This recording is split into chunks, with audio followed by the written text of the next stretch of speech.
In today's video, I'm going to teach you how to send a HTML email using Gmail. By the end, you'll know how to take a polished HTML design, preview it in your browser, and drop it straight into a Gmail message so it looks the way you intended.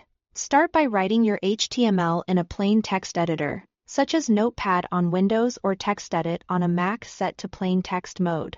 Keep your styling inline, meaning add style attributes directly on the elements because external style sheets and many embedded styles aren't supported in Gmail. Aim for simple, reliable HTML. Think clean structure, basic fonts, clear headings, and table-based layouts if you need precise alignment. Avoid scripts or interactive elements. When you are ready, save the file with a HTML extension. For example, template HTML in an easy-to-find location. Next, open the file in your web browser. Just double-click the HTML file and it will load in Chrome, Firefox, or your preferred browser. This is your live preview of how the email will look when pasted into Gmail. Take a moment to check spacing, fonts, colors, and link styles. If you used images, confirm they load correctly and are referenced with full URLs so they can display for your recipients. If something doesn't look right, switch back to your editor, make adjustments, save, and refresh the browser until you are satisfied. Now, copy the rendered content from the browser. Click once in the page, press Ctrl-A on Windows or Cmd-F8 on a Mac to select everything. Then Ctrl-C or Cmd-F8 to copy.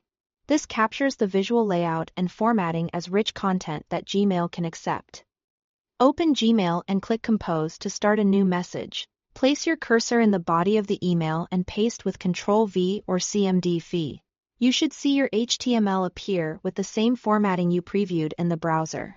If any element looks off, return to your HTML file, tweak the inline styles, reopen or refresh the browser, and copy and paste again. Also make sure you are composing in rich text mode rather than plain text, so your formatting stays intact. Finally, add your recipients and write a clear subject line. Give the message a quick once-over to confirm links work, images display, and text reads well. Then click Send. That's all there is to it. Write clean HTML with inline CSS. Preview it, copy the rendered version, paste into Gmail, and send with confidence. Thanks for watching.